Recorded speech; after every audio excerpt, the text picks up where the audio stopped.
J'aime beaucoup les Souls, ainsi que leurs confrères. Voyager dans leur drame, survivre à la terre de l'Autrique, me perdre dans la folie d'Urnam, franchir les plaines corrompues d'Ashina et arpenter l'entre-terre. Ces moments-là m'ont marqué, et je me dois de vous narrer mon aventure à travers le plus gros point de ces jeux, c'est-à-dire leur boss. 32 boss préférés, pour être plus précis. Bref, bon visionnage.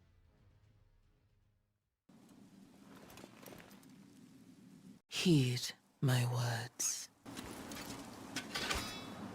I am Melania, Blade of Mikola, and I have never known defeat. Celle qui n'a jamais connu la défaite mérite bien son titre. Bien qu'elle soit plutôt passive, Malenia est effrayante. Ses attaques font extrêmement mal et arrivent subitement. Même le plus expérimenté d'entre nous tombera dans ce piège. Elle est surtout critiquée pour deux points. Premièrement, c'est le fait qu'elle peut se soigner à chaque coup qu'elle inflige. Personnellement, j'ai pas eu de gros problèmes avec ça. Du moment où je me fais pas toucher, je suis en sûreté. Et étant le grand PGM que je suis, j'ai pu y arriver sans aucun problème.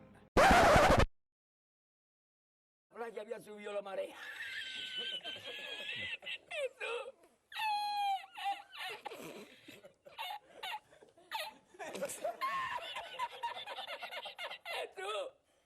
había subido la marea con triple paella. Deuxièmement, c'est sa fameuse danse des ancériformes. Après une légère préparation, elle plonge sur le joueur, lui assénant plusieurs coups sur plusieurs vagues d'attaque, condamnant celui-ci. Beaucoup ont ragé dessus, considérant cette attaque comme injuste, moi y compris. Sa danse des canards, oui, danse des canards, faites vos recherches, en elle-même n'est pas injuste, mais le fait qu'elle peut l'utiliser autant qu'elle veut et quand elle veut. Si jamais quand l'attaquer, craignant que la danse nous tombe dessus. De plus, au corps à corps, cette attaque peut être mortelle sauf si on utilise des items qui pourront la faire tomber ou s'entraîner à esquiver cette danse de plusieurs manières. J'ai opté pour la roulade hyper rapide, c'est une excellente technique, je la conseille. Hormis ce petit bémol, petit avec de grosses guillemets, elle est excellente. On partage une danse entre la vie et la mort pendant l'entièreté du combat. L'OST est d'ailleurs excellente. Au début, elle a un ton plutôt calme, faisant écho à la passivité de la demi-déesse. Son lore est d'ailleurs intrigant. Étant une empyrienne, elle était vouée à devenir seigneur d'Elden, mais après l'éclatement, tout bouscula. Son combat avec Radan modifia la carte du royaume et elle perdra aussi son frère, Michaela, kidnappé par Mohg. Puis, elle s'est endormie au fin fond d'Elphael, entendant le retour de son frère pendant qu'elle se putrifie de l'intérieur.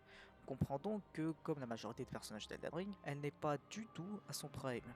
Quel genre de monstre serait Malenia si nous l'avons affrontée à son apogée? Eh bien, sa deuxième phase nous donne une petite idée. I finally met my match. La déesse de la putréfaction fait surface. Ses attaques sont synonymes d'une œuvre d'art.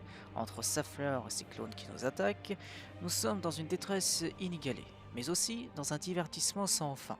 C'est clairement le boss qui va le plus poser de problèmes dans toute la série.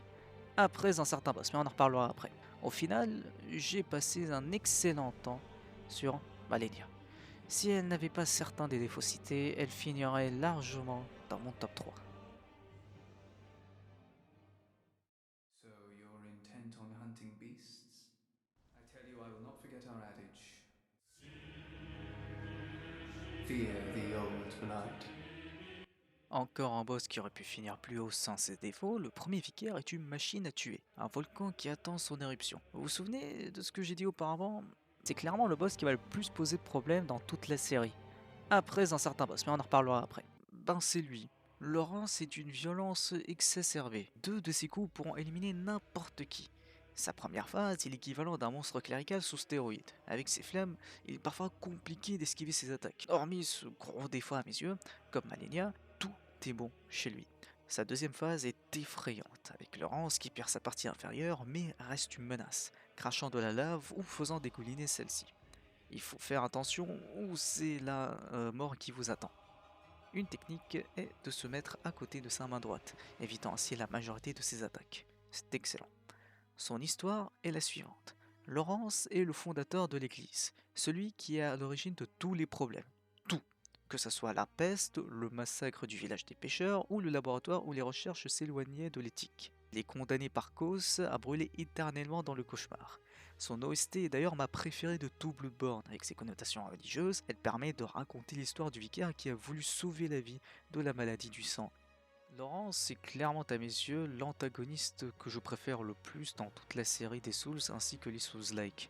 Il m'a marqué sur plusieurs points, notamment pour son lore, mais aussi pour son gameplay qui est effroyable. C'est, pour vous donner une idée d'ailleurs, le premier boss où j'avais juste abandonné. La première fois, je pouvais pas le combattre, j'étais en mode c'est impossible, donc j'ai jeté l'éponge. Ensuite, sur ma deuxième save, je l'ai fait, je l'ai battu, mais cette fois-ci avec une invocation. Et enfin, la troisième, donc le gameplay que vous voyez actuellement, j'ai réussi à le faire tout seul. Donc je suis plutôt fier de moi d'avoir enfin pu surmonter le fameux vicaire. Je suis content! ふむ少しは成長しておるようだな久方ぶりよなはい Après un grand dilemme, Sekiro décide d'affronter sa figure paternelle, la chouette. Bien qu'il a vieilli, le shinobi reste pour le moins sournois. Shuriken, poison, fumée et même bluff, la fierté n'a pas sa place dans ce combat. Il fait extrêmement mal avec son katana qui fait notre taille à la limite. Sa posture est énorme, demandant beaucoup de patience de la part du joueur. Ce n'est pas qu'un simple combat entre deux shinobi, mais entre un père et son fils. La chouette, au fil du combat, va constamment nous prouver qui est supérieur, qui est le véritable père ici, en citant le code de fer en fil des morts de Sekiro, et en l'insultant quand il meurt pour de bon. On a vraiment l'impression de combattre une force de la nature, quelqu'un qui peut nous démolir en une seule attaque. Je ne peux qu'applaudir le jeu pour me faire ressentir une telle pression. Cela va d'ailleurs pour tous les autres boss de Sekiro. Au final, on a réussi à le surmonter, mais même après une trahison, la chouette paraît satisfaite.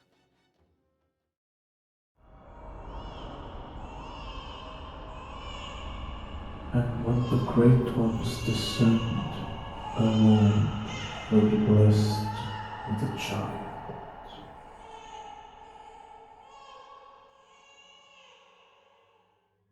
Cachée au fin fond des donjons de Calice, l'arène est pour le moins étrange. Cette attaque se résume à nous asperger de sang tout en glaçant le nôtre avec cette atmosphère qui nous étouffe, lentement. Les cris viennent de Mergo, son enfant, qui va aider sa mère au combat en nous paralysant lorsqu'on s'approche trop de Yordam. Dû au fait qu'elle soit enceinte durant le combat, grâce à la description de l'item qu'elle drop, on comprend que c'était sa conscience qu'on affrontait depuis tout ce temps, vu que les habitants d'Yordam ont déjà pris l'enfant de la reine contre son gré, pour l'offrir à la nourrice comme offrande. Avec cette manipulation des Sévassi et l'utilisation de l'OST Reine des Vilsans pour son combat, je pense qu'elle a des origines de Vilsans ou a adopté leur pratique. Il y a beaucoup trop de zones d'ombre autour de Yordam, augmentant ainsi le nombre de théories et de questionnements sur la reine. Le combat est divertissant, elle fait assez mal et la hitbox de ses attaques peut être parfois douteuse, on va dire. J'aime énormément l'utilisation du sang dans ce combat, que ce soit les lances qui sortent du sol, les projectiles en tout genre ou la pluie de sang qui fait monter la barre de poison rapide. Les cris de Mergo nous empêchent d'être constamment agressifs, tirant le combat en longueur à certains moments. Sa phase 2 ajoute certaines attaques, notamment un multiclonage où il suffit de tirer avec un arc ou un pistolet pour savoir si c'est la vraie ou non, donc il n'y a pas de problème là-dessus. Elle possède à présent une épée sanguine qui peut endommager le joueur par mégarde, ainsi qu'une grappe qui est facilement esquivable. Au final, le boss en lui-même n'est pas difficile, mais ce qui importe dans ce combat, c'est son atmosphère, l'histoire autour de l'arène et le divertissement que cet affrontement nous offre si on prend son temps. Je pourrais d'ailleurs parler de comment l'item qu'elle drop, la pierre de Yordam, fait allusion au lithopédion, mais je n'ai nullement envie de gerber, tellement c'est répugnant. Faites vos recherches.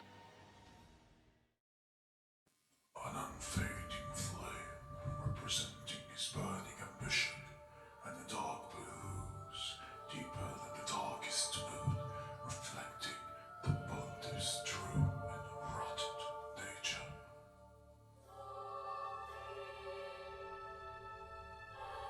Ancien habitant du Hampa d'Ariandel, sa soif de connaissance le fait dévier vers Anor Londo, où il devient le grand maître des lieux via un vote où il a été élu à la majorité, après son coup d'état. Ah oui, et il a fait un pacte avec une masse informe qui peut bouffer tout ce qui bouge, pour augmenter ses chances. Fallait que je souligne un petit peu ce petit point. Hormis ça, Sullivan est le premier palier de difficulté du jeu. Le combat est excellent, avec un rythme à couper le souffle. Les attaques sont rapides et les esquiver nous fait ressentir une sorte de danse avec le maître. Ajoutant à ça l'arène et la merveilleuse OST qui ont une vibe religieuse, voire même divine, on n'est clairement pas déçu avec lui. Et la phase 2 arrive et nous révèle que Sylvain est au final Dio. en chair et en os. Quand il est dit Kono Sullivaneda, j'étais sans voix. L'utilisation de son stand est parfaite, attaquant avant Sullivan de quelques secondes, permettant au joueur de prédire beaucoup plus facilement ses attaques. Bien maîtrisé, le combat peut être achevé rapidement. Un excellent boss avec une excellente prestance. Sworn by wolf's blood to contain the abyss, the Legion will bury a kingdom at the first sign of exposure. I pity the sorry souls.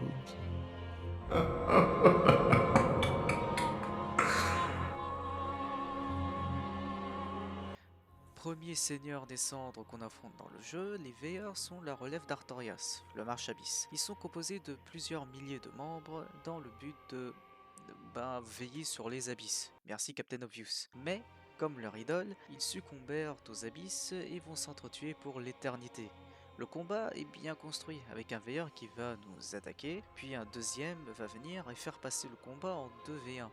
Et ensuite, un troisième arrive, mais va s'attaquer à tout le monde, faisant passer le combat en A1, V2, V1, nous permettant ainsi d'affronter le principal veilleur en paix. Au moment où ils ont entretenu la flamme, leurs âmes se sont fusionnées, ne faisant qu'une. Quand le principal veilleur est à terre, l'âme de tous les veilleurs le rejoignent. Il peut ensuite se relever et est prêt à se battre. Le combat reste le même, mais avec des flammes qui jaillissent de son épée, rajoutant une certaine difficulté. Comme Yardam, la difficulté n'est pas le plus important dans ce combat, mais tout ce qui est autour. On assiste à la décadence d'une légion et on est là pour y mettre fin. Chosen undead, your fate is to succeed the great Lord, so that it may live, cast away the dark, universally undead. Nous arrivons à la fin du jeu. La fusion de tous les seigneurs des cendres est notre adversaire. Cela inclut tous les joueurs qui ont réussi à entretenir la flamme. Ils sont présentés par le boss qui va changer de build au fil du combat. Force, dex, foi et même magie, tout est disponible, permettant de diversifier le combat. L'arène est d'ailleurs merveilleuse, avec toutes les épées éparpillées ainsi que l'éclipse au fond, nous montrant clairement que c'est la fin d'une aventure. Le combat prend un nouveau tournant après la deuxième phase. L'OST, qui était un bombardement épique, laisse place à une vague de nostalgie. J'en ai rien à foutre. Si c'est du fan service ou non, j'étais en extase à ce moment-là. Le premier seigneur des cendres, Gwen, refait surface à travers le boss et nous affronte une fois de plus. On connaît ses attaques facilement, entre sa grappe, son coup de pied et ses combos, tout en ajoutant des éclairs pour montrer qu'on affronte l'âme de Gwen proche de son prime. Ah oui, et Gwen ne sera pas présent dans cette vidéo parce que bon, soyons honnêtes, il pue un petit peu. Au final, on a un boss qui conclut parfaitement la trilogie des Souls. The mystery endures to this day as to why Lord Radagon would cast Lady Renala aside, and moreover, why a mere champion would be chosen for the seat of Elden Lord.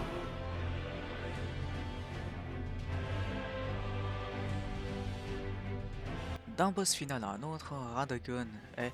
Oui, Radagon n'est pas vraiment le boss final du jeu, mais reste néanmoins lié à la bête d'Elten, et pour ce qui va à mon avis, elle est somptueuse, bien que chiante à certains moments. 53ème sur la liste, et on n'en parle plus. T'es qui au juste? Je suis toi, mais d'une autre temporalité, donc c'est compliqué à expliquer, voilà. Sur ce, je me casse. Allez, bonne nuit. Je disais, Radagon est pour le moins divertissant.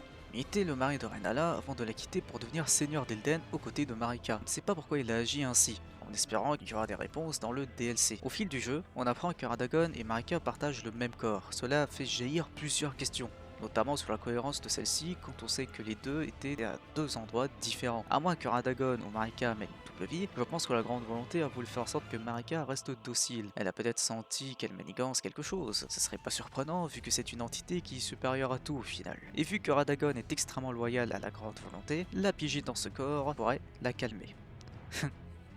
Si elle savait.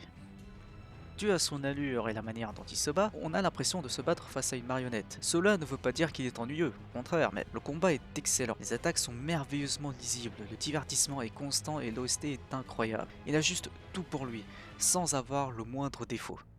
Hormis ses téléportations, sérieusement, fallait vraiment que ça fasse des dégâts. Putain, vous étiez à ça, mais vraiment à ça de faire le boss parfait. C'est dommage. Forget this. The legend of Artorias art none but a fabrication. Traversing the dark. 'Tis but a fairy tale.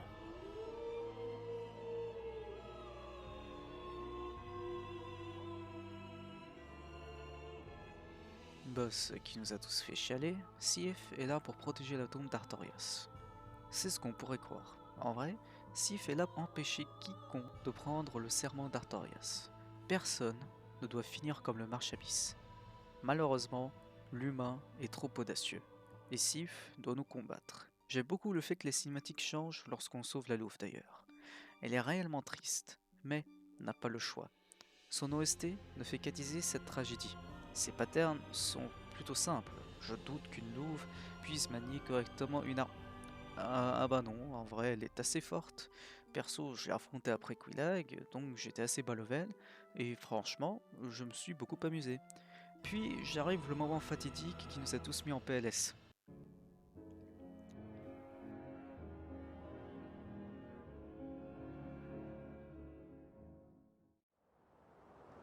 Oh, death. Become my blade once more.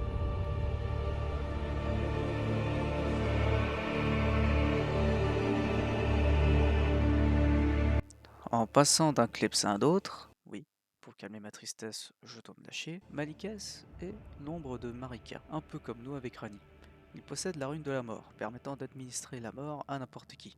Il est extrêmement agile, faisant des saltos en l'air, et vous attaque dans tous les sens tel un primate. Heureusement, il est le parfait glass cannon, permettant de raccourcir le combat pour éviter la frustration.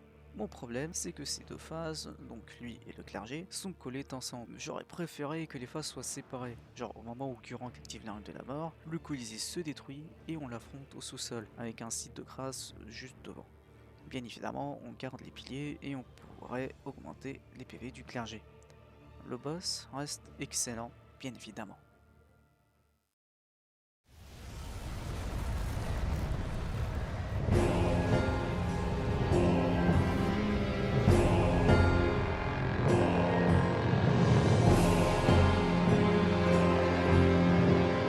Celui dont il ne faut pas prononcer le nom, dont on n'a aucune information à son sujet.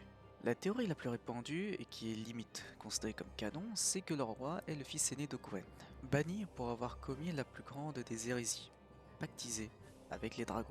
Il ira jusqu'à retirer toutes les statues de son fils et fait en sorte que tout le monde l'oublie. Il arrive sur le dos de sa wyvern.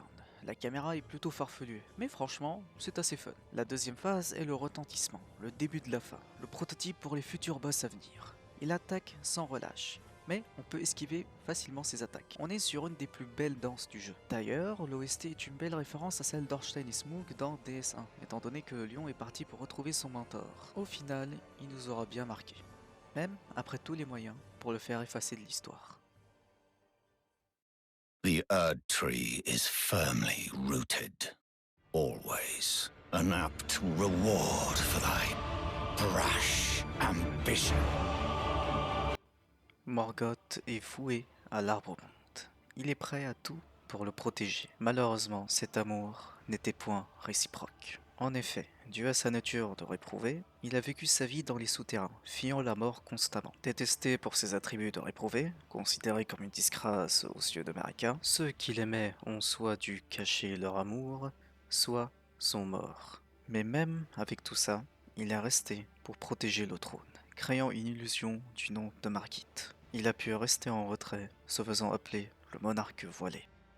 Le combat est, comme toujours, excellent. Ses attaques sont rapides, ses combos sont variés et peuvent durer pendant un certain temps. La deuxième phase accentue cela, mais il reste fun et incroyablement classe. Le seul problème, et c'est vraiment sa plus grande faiblesse, c'est qu'il a très peu de PV. il y a un équilibre assez faible. Il est alors beaucoup trop fragile, se faisant dézinguer beaucoup trop rapidement. Si seulement il avait plus de PV, il finirait facilement plus haut. On commence à voir un certain pattern avec les boss d'Elden Ring. Mais bon, pas grave, t'inquiète pas Margot. Contrairement à ce que tu penses, il y a des gens qui t'aiment et te respectent du fin fond de leur cœur.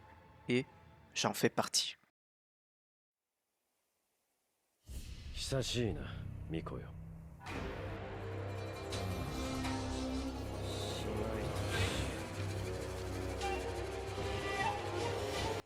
Rival de Sekiro et protecteur d'Ashina, Genichiro est prêt à tout pour atteindre l'immortalité, y compris adopter les arts hérétiques. L'honneur n'est clairement pas son atout, utilisant un arc dans son combat. Il reste pour le moins classe, ses attaques sont lisibles et il est pour le moins un challenge, en tout cas au début. J'aime beaucoup son parallèle avec Sekiro, comment l'un a réussi à remonter la pente après une défaite, tandis que l'autre ne fait que de couler. Sa deuxième phase, bien que classe, est drôlement facile, vu qu'on peut contrer l'éclair. Enfin, j'aime beaucoup comment, au fil des cinématiques entre lui et Sekiro, l'on peut voir que le loup dégaine son épée plus habilement, montrant son évolution au fil de temps, faisant passer Genichiro de l'effroyable rival au simple clown de service. Bien évidemment, il reste un excellent boss.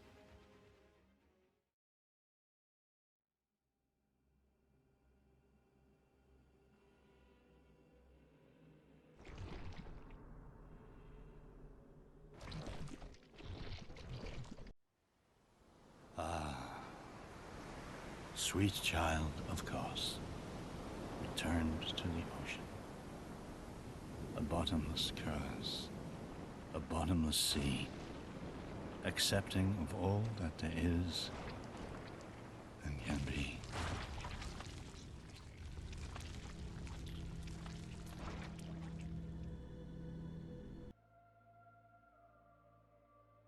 Enfermé dans le cauchemar contre son gré, l'orphelin ne sait quoi faire. Armé du placenta de sa mère, il est dans une furie sans limite. Au final, il n'est qu'un bébé qui vient de naître. Mais ce gros bébé reste une menace. Ses attaques sont d'une violence sans nom, mélangeant longue et courte portée. Mais reste pour le moins clair, enfin pour la plupart. Criant à l'aide, sa mère répond avec des éclairs. Bien que je trouve cette attaque chiante, faut pas nier que c'est assez tragique. L'arène et la zone, en général, est fascinante, étant une lettre d'amour au récit de Lovecraft, L'ombre sur Innsmouth.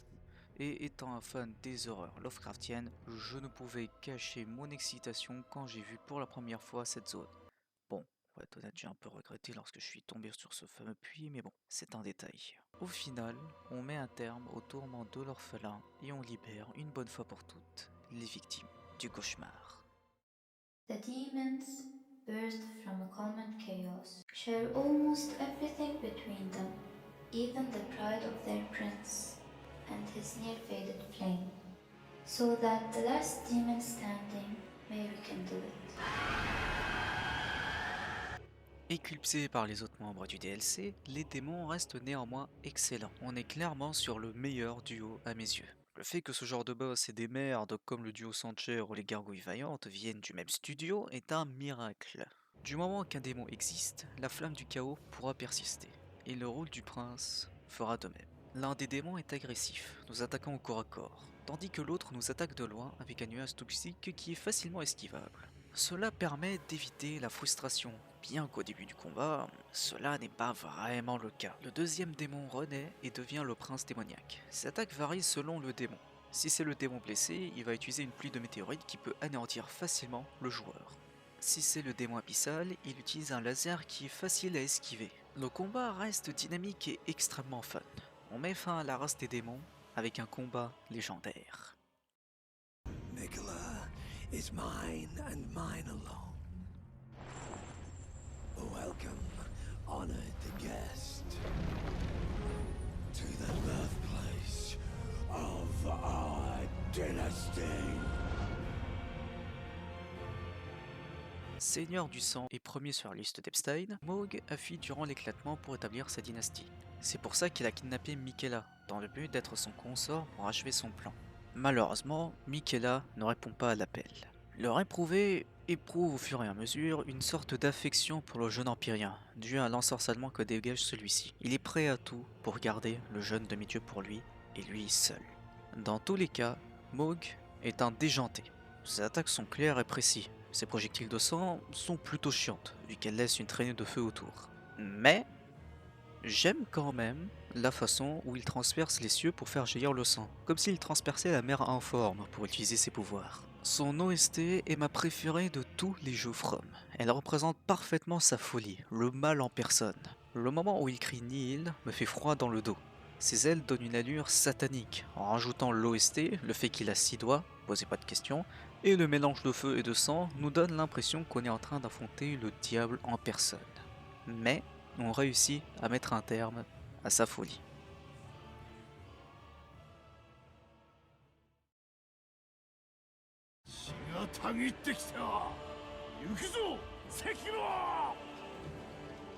Oui, Isshin n'est pas dans le top 3. Et vous allez faire quoi? Me bombarder la tronche? Perdez pas votre temps, j'en reçois assez. Bref, ressuscité par son petit-fils, Isshin est à son prime et ne nous fera pas de cadeau. Ses attaques sont fulgurantes, la difficulté est à son paroxysme et reste divertissant. Sa première phase est plutôt facile, il suffit de bien contrer et d'étudier ses attaques. Sa deuxième phase est le début des problèmes, sortant une lance et un glock de son fion, posez pas de questions, c'est Isshin, et c'est juste effrayant. Je ne compte plus les morts que je me suis pris, et ne parlons pas de sa version Vision. Elle m'a hanté pendant des jours. Oh oui. Sa troisième phase est un cadeau. Utilisant les éclairs de Tomoe, il nous permet de lui infliger pas mal de dégâts en retour, permettant d'en finir avec lui. En somme, ce combat est la meilleure création de FromSoft. Il coche littéralement toutes les cases. L'arène est spacieuse, la difficulté est là, le divertissement l'est aussi, et l'OST est épique. La seule raison de pourquoi il n'est pas plus haut est simple. Je trouve juste que les boss qui vont arriver m'ont plus marqué. Merci, Captain Obvious. Mais objectivement, il mérite largement d'être plus haut. Whatever thou art, stay away. Soon, I will be consumed by them, by the dark.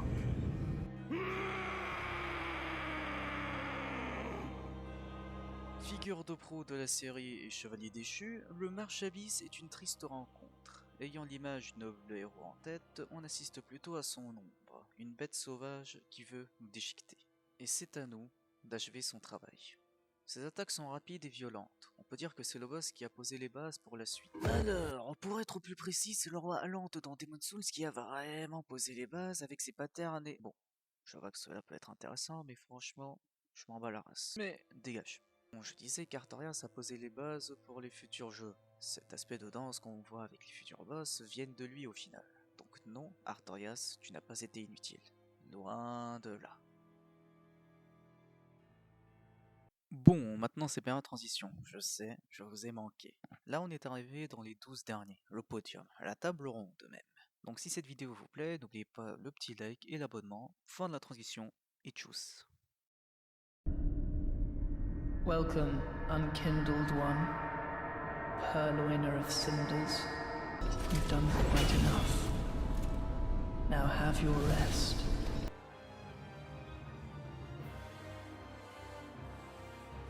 Fuyant leurs responsabilités, Lorien et Lothric sont les derniers seigneurs avant la fin. Dû à la faible corpulence de Lothric, son frère, Lorien, a décidé de lui aussi entretenir la flamme, le rendant paraplégique. Après un tel traumatisme, les deux décident de rester dans leur château, laissant la flamme disparaître. On peut comprendre leur point de vue, notamment quand on regarde à quel point la flamme s'est affaiblie au fil des siècles dû à sa surutilisation, mais on n'a pas le choix, et nous devons les ramener de force. Lorien peut se téléporter, son handicap n'est plus un souci. Il est assez vif et ses attaques sont hyper classe, bien que la caméra peut être parfois farfelue. Cela ne m'a pas tant dérangé. Comme les veilleurs, leurs âmes sont devenues qu'une. Et donc Lorien renaît, et Lothric le rejoint.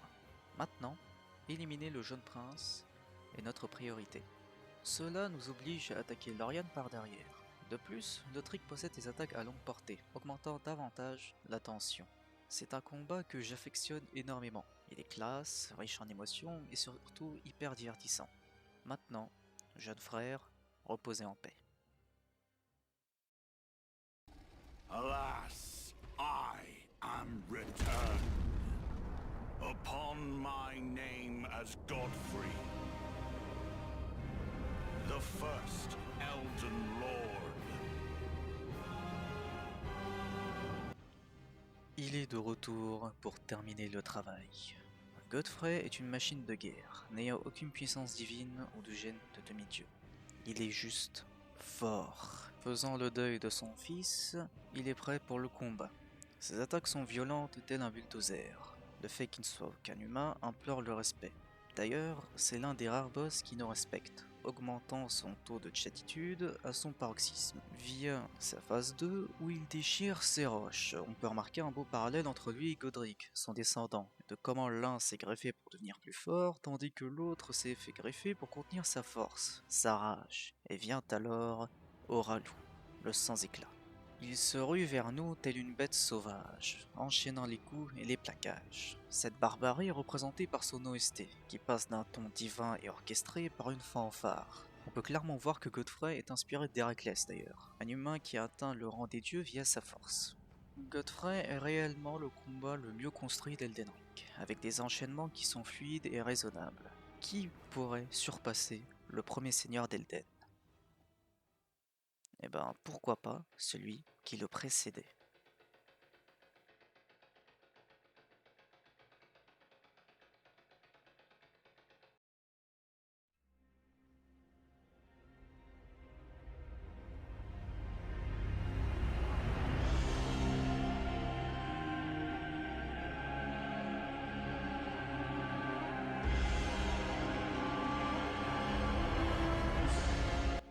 Le plus grand spectacle de la série.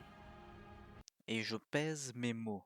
Ancien seigneur des lieux, Placidusax se trouve dans une zone où le temps ne fait pas la loi, attendant le retour de son dieu. Il est clairement plus à son prime, ayant que 2 têtes alors qu'il en avait 5 à l'époque. Si le temps venait à prendre effet, il ne serait que ruine. Le combat est proche d'un film, avec une arène somptueuse, une OST marquante, et un combat à couper le souffle. Il utilise des éclairs ainsi que des flammes pour empêcher le joueur de rester constamment derrière lui, l'obligeant donc à tourner autour de lui, esquiver ses attaques, etc. Il fait assez mal, mais dû à sa taille, ses attaques sont facilement esquivables. Sa meilleure attaque reste celle où il plante un éclair dans le sol, stoppant l'OST. C'est juste beaucoup trop classe, et puis on a sa deuxième phase où il commence à se téléporter, se demandant quand est-ce qu'il va arriver sur notre tronche. Bien qu'il ne soit pas aussi complet que ses prédécesseurs, il est à mes yeux celui qui représente le plus le mot cinéma. Et ça, c'est juste mon péché mignon. Je suis désolé, mais c'est vraiment une excellente expérience. Juste un boss que j'adore, tout simplement. ずっと仏を掘り続けてなお塩素の炎に焼かれ鬼となり苦しむはあやつの自業因果なのさ。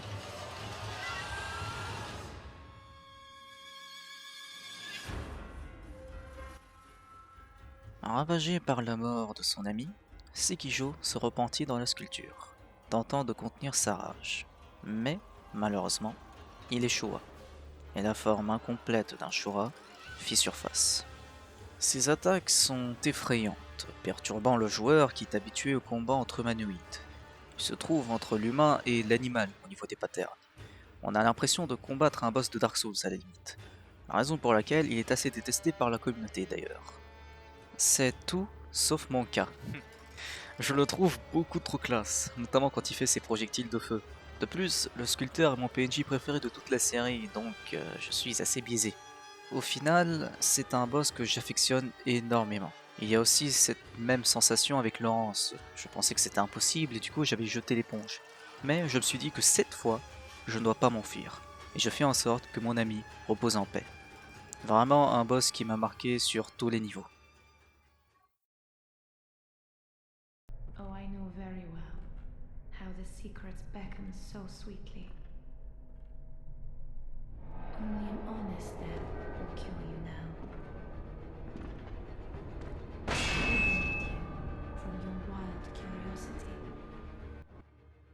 Gardienne du secret et porteuse des péchés, Lady Maria est une victime du monde autour d'elle. Bien qu'elle soit d'une lignée de Vilsan, elle a été recrutée par Garman, l'a entraînée pour devenir une chasseuse aguerrie. Mais elle fut obligée de participer dans le massacre des pêcheurs. Traumatisée, elle jette son Hakuyon dans un puits et se suicida sous la pression d'un tel secret. Mais nous, chasseurs audacieux, veulent connaître la vérité, et donc elle revient pour nous arrêter. Posez pas de questions, c'est Bloodborne. Et elle ne déconne pas, maniant son Hakuyo à la perfection. Mais vu que c'est un boss humanoïde, les attaques viscéraux sont fatales. Et soudain, elle décide de succomber, utilisant ses pouvoirs de Vilsan. Le combat monte davantage en tension. Ces attaques font peur, même de loin, obligeant le joueur à rester au corps à corps. Et puis vient la troisième phase où les flammes rejoignent le combat, et fait encore plus monter l'adrénaline. C'est un boss que j'adore, qui termine à merveille le labo de recherche, tout en nous donnant accès aux terribles secrets de notre monde. Hand it over, that thing, your dogs. For my lady's painting.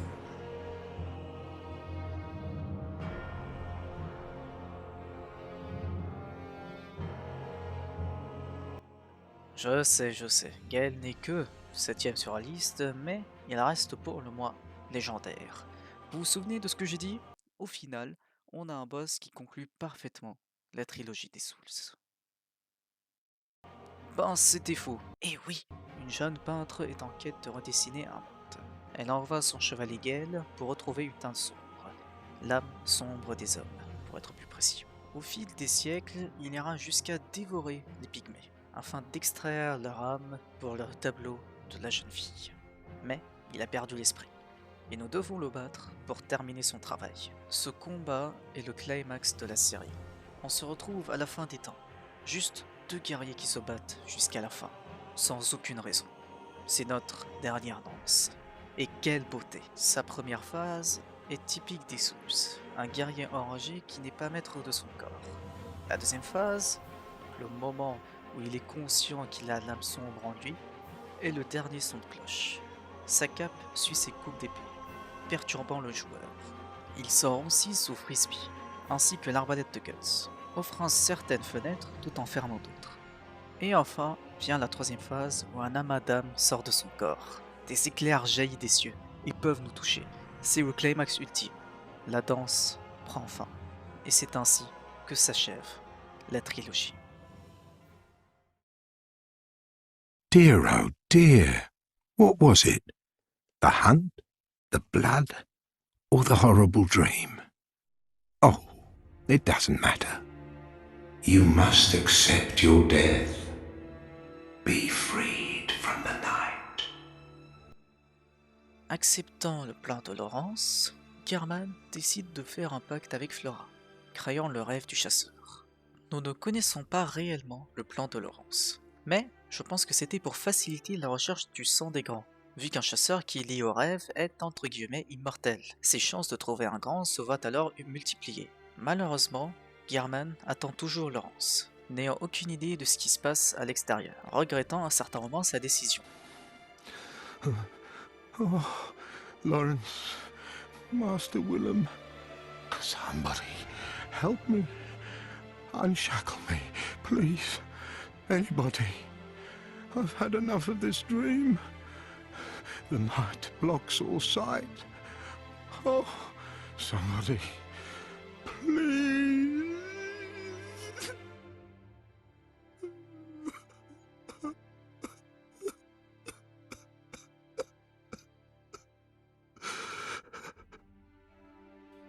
Mais nous, on connaît la vérité, et on veut mettre un terme à cette boucle.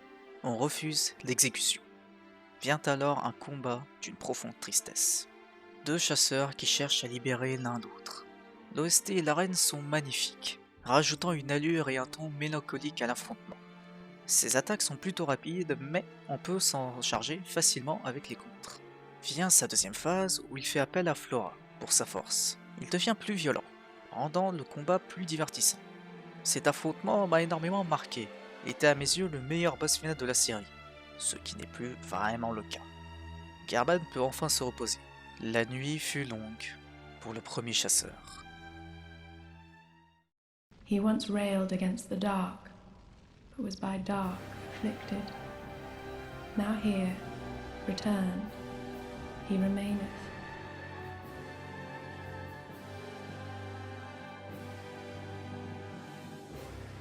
Comme Arthurias, Médir succomba aux ténèbres. Sauf que là, c'est encore plus classe. En effet, pour combattre les ténèbres, Médir les dévorait. Oui, ce dragon dévorait le concept même de l'obscurité. Ça, c'est putain de badass. Bien que je trouve que Placidusax est un meilleur boss au niveau du spectacle, Médir le surpasse au niveau du combat. Contrairement aux autres dragons où généralement on va attaquer leurs pieds, pour Médir il faut viser la tête. De plus, il donne pas mal de fenêtres où sa tête est facilement atteignable. Le combat reste plutôt long et je vais être honnête, lui aussi faisait partie de la liste des boss que j'avais skip. Mais j'ai pu le battre un an plus tard et ce fut une excellente expérience. Dévier ses attaques, faire des roulades sur ses flammes et insérer mon épée dans son crâne, c'était juste trop badass. Bref, Médir est un excellent boss sur tous les points.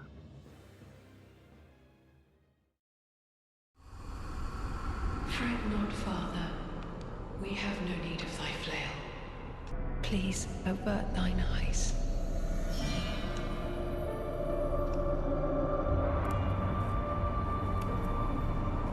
I will snuff out these ashes for good.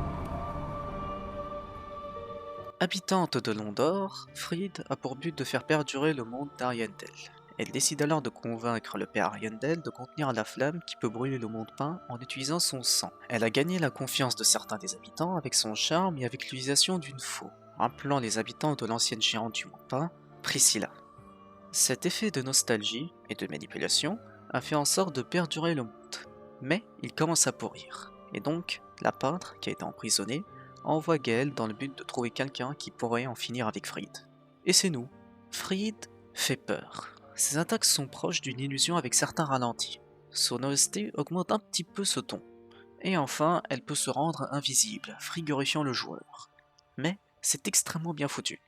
On peut remarquer qu'elle laisse derrière elle des traces de neige ou elle détruit certains objets lorsqu'elle saute ou atterrit, nous permettant de connaître son emplacement, transformant sa force en faiblesse. Elle a un équilibre assez bas et peu de PV, donc un expert, comme moi, peut en finir avec elle facilement. Ensuite vient la deuxième phase avec le père qui rejoint Fried. Le combat est assez facile à gérer. Fried devient plus passif et le père est assez faible. En utilisant du feu, nous pourrons finir avec lui rapidement. Puis vient la troisième phase avec un bluff digne de Miyazaki.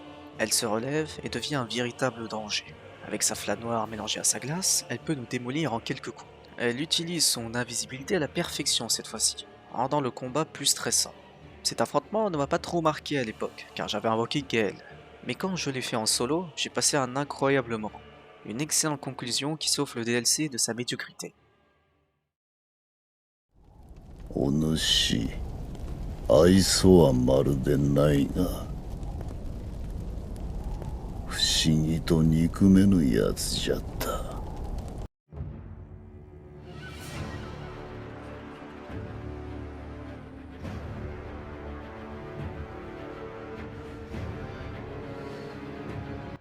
Sekiro est entre la frontière de l'humain et du Shura, une bête qui tue sans aucune raison. Ishin n'a donc plus le choix et doit éliminer coûte que coûte le shinobi. Choix assez surprenant je sais, mais laissez-moi vous expliquer. Ce que j'adore avec ce combat, c'est l'atmosphère, les enjeux, avec un Ishin qui est d'une colère enflammée, mais agit avec un calme démesuré. Il suffit de voir ses yeux lorsqu'il sort son katana, montrant clairement sa colère envers Sekiro, contrairement à sa version Prime où il s'amusait juste avec un shinobi.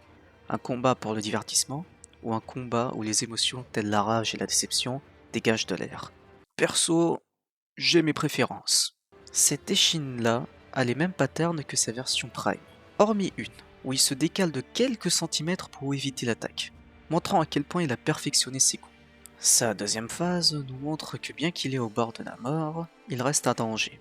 En effet, Sekiro commence à dégager davantage de feu en lui, brûlant l'arène. Mais Ishin est un expert en la matière et manie le feu d'une main de maître. Il peut faire extrêmement mal et son attaque ultime est à éviter, bien qu'elle soit hyper classe. Mais on arrive à le surmonter et la rage de Sekiro ne fait que commencer. This is Ludwig's guiding light, the blinding thread that led and misled that consummate hero.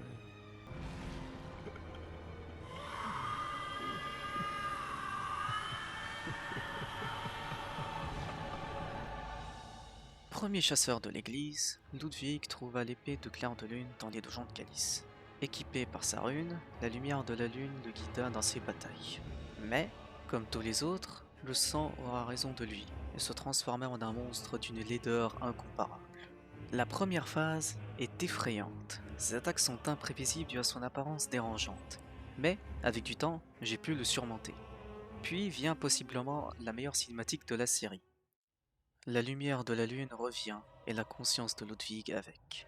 Il tient fermement son épée et on peut voir à son œil qu'il a repris ses esprits.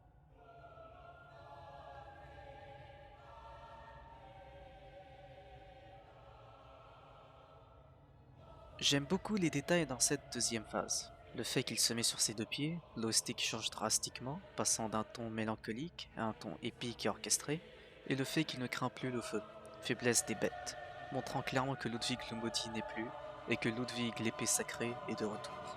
Et le combat est juste magistral, avec l'utilisation de son épée qui fait jaillir une lumière verdâtre. Ses attaques sont plus faciles à esquiver, mais restent pour le moins dangereuses, tout en offrant plus de fenêtres pour le taper. Au final, Ludwig est un boss qui est juste incroyable, ouvrant le bal pour le meilleur DLC de la série, à mes yeux. 共に来るか、飢えた狼よ。 Dans une autre temporalité, Sekiro arrive à surmonter sa rage en désobéissant à son père. Il devient alors libre physiquement.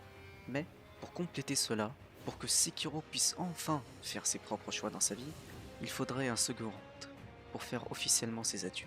Et c'est ainsi qu'il plonge dans ses pensées, affrontant son père une toute dernière fois. Les enjeux sont importants pour tout le monde, pour que Kuro puisse survivre, pour que Sekiro puisse enfin être libre. Le combat est un beau spectacle. Notre père est désormais à son prime, utilisant moins de techniques sournoises ainsi que de nouvelles attaques. Esquiver les pétards reste toujours aussi satisfaisant, bien évidemment. Sa posture est toujours aussi énorme, demandant plus de patience que la dernière fois. De plus, sa version vision rajoute des attaques venant de l'ombre, augmentant encore plus la tension. Il peut aussi nous one-shot si notre barre de posture a été remplie, exactement comme nous quand on déstabilise l'ennemi. Ensuite, on arrive à la deuxième phase où une chouette apparaît. Elle suit notre père et des fois, il peut se volatiser pour ensuite se téléporter là où se trouve la chouette. Je pense que cela vient de l'imagination de Sekiro. Ne pouvant pas calculer la vitesse de son mentor, il essaye de la visualiser de cette manière plutôt fantaisiste. Arrive un moment où le père fait enflammer la chouette, volant à toute vitesse vers nous. Elle sert de diversion pour que le père puisse nous attaquer avec une estoc. D'ailleurs, dans la version vision, cette chouette peut s'envoler verticalement ou horizontalement, là où la version de base ne fait que de voler à l'horizontale. Cela oblige le joueur à utiliser un parapluie de feu pour la contrer. Ce boss a tout pour moi.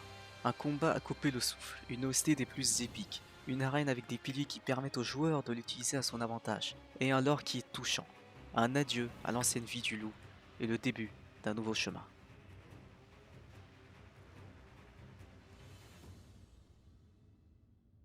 Et voilà, c'est ainsi que s'achève cette vidéo. J'espère qu'elle vous a plu. Dites-moi en commentaire si vous êtes plus ou moins d'accord avec le classement. Au final, je kiffe tous ces boss, et mettre l'un au-dessus de l'autre m'a pris du temps. Je compte pas mal de critères comme le combat, le lore, l'atmosphère et j'en passe. Mais le plus important reste le ressenti. Je vous dis à la prochaine et bonne game.